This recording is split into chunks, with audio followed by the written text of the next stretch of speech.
Hello everyone and welcome once again to ThursDev. I'm your host Luke, and today will mark the first in a series of episodes dedicated to walking you through the steps of creating your game. A few weeks ago on the show, I aired an episode talking about the entire process of game development titled From Pitch to Postmortem, and it gave what I hope is an adequate overview of the game-making process. But I thought that, as a show devoted not only to discussing theory and methods of game development, but also as a show hoping to help aspiring developers make their first game and help veteran developers remember the basics, I thought that it would be worth walking our way through the process step by step as it pertains to a development engagement.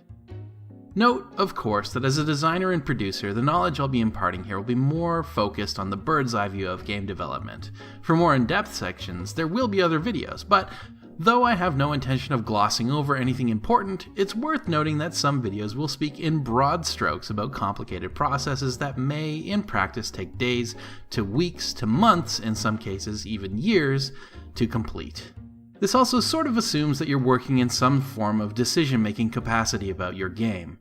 Though it isn't exclusively geared towards small indie teams, the forthcoming advice may pertain most to people who are involved with most aspects of the process. However, in a more collaborative team environment, these are decisions that are to be made in the group, or at the very least understood when going into a project. With that in mind, however, in today's video, and perhaps even over the course of a few videos, we aren't even going to make it into the production phase of game development. There are many steps that need to be taken by a game studio before they even begin committing code, so let's start right there, from a blank slate. When planning on making a game, there are a few questions that you should always ask yourself that are going to help you to define your project, and hopefully inform decisions that will be made about it as you go along. It's always possible, of course, just to wing it when making a game, but it's both inefficient and will only lead to giving yourself more work to do in the long run. You probably already have an idea in your head about what the game you want to create is, but if you can answer the 6 W's, you'll probably have a significantly easier time understanding what your goals should be while developing, which, beyond just releasing a game, should be well defined. So, the what, who, when, where, how, and why of making a video game. Let's start with what, since this is going to be a question you've probably already answered.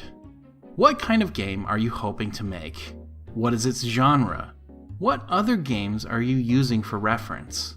Before you can ever hope to make a game, you want to know the answer to this question as the absolute bare minimum, because you can't start without it.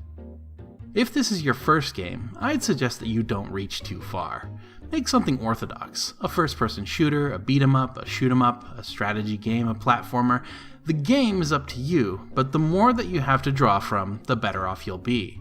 Regardless of your decision, however, commit to it and begin to devour other games of the genre to learn all you can about the competition and what they're doing both right and wrong. If you find a game similar to what you want to do, be especially aware of its failings, as those will teach you the most about the challenges that you also will be facing. There are 2 important who's to answer about the planning of a game project.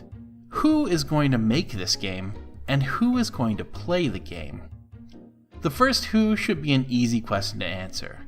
You are, but aside from you, who's going to be helping you? Do you have a team? Are you working on your own? If you're planning on working on your own, do you have the skills to do so? If you aren't planning on going it alone but don't already have a team lined up, who's going to join you and how are you going to pay them? Because if this is your project and they're working for you, you better have that planned out very carefully. The second who can afford to be a little bit more nebulous but is nonetheless also very important. Who is going to play your game? Who's it for? Is this something that's going to appeal to adults, teenagers, fans of sports, people who regularly watch Twitch.tv? What's your target audience for this game? You need to know who you're making the game for, or you're going to end up making something specifically for yourself, and though that's fine, how many of you are out there? Define a player profile that's broad enough that your game should appeal to the most, and always have this player in mind.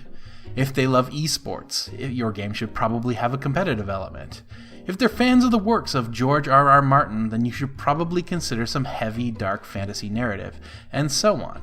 It doesn't matter who the player is, you just have to keep them in mind when you're making decisions about how to make this game.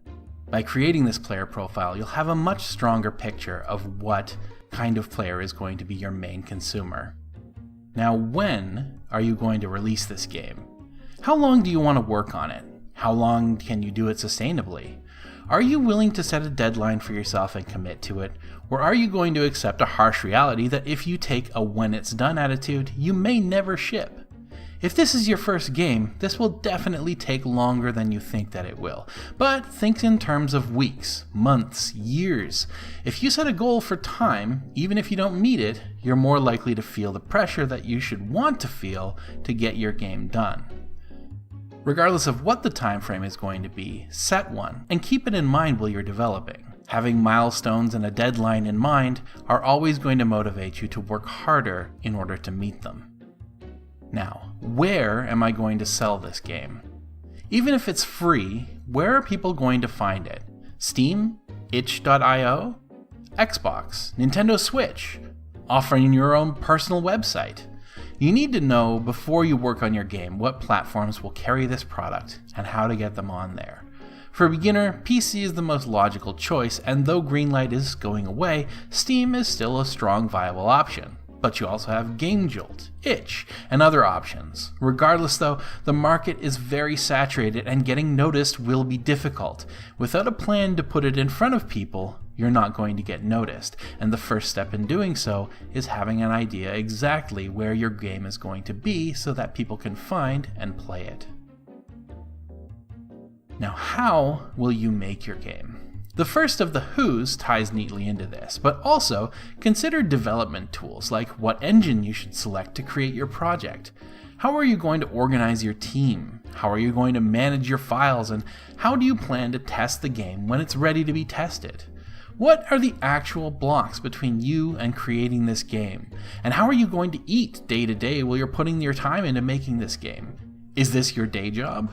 Or are you doing this in your spare time? If that's the case, that's also going to factor very strongly back into your when.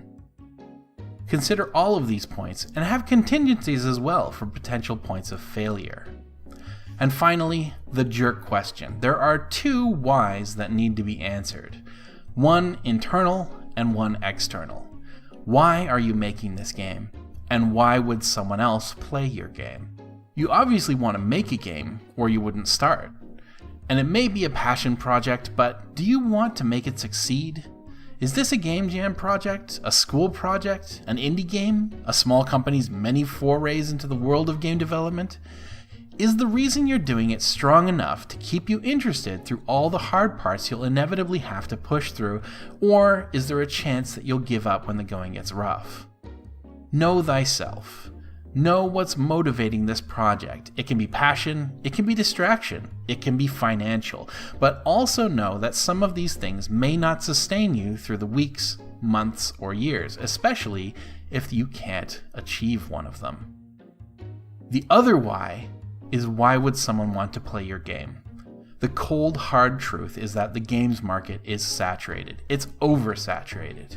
If you build it, they will come is not a statement that works for us, and there is nothing new under the sun, and you can bet that there are others very similar to your game out there already.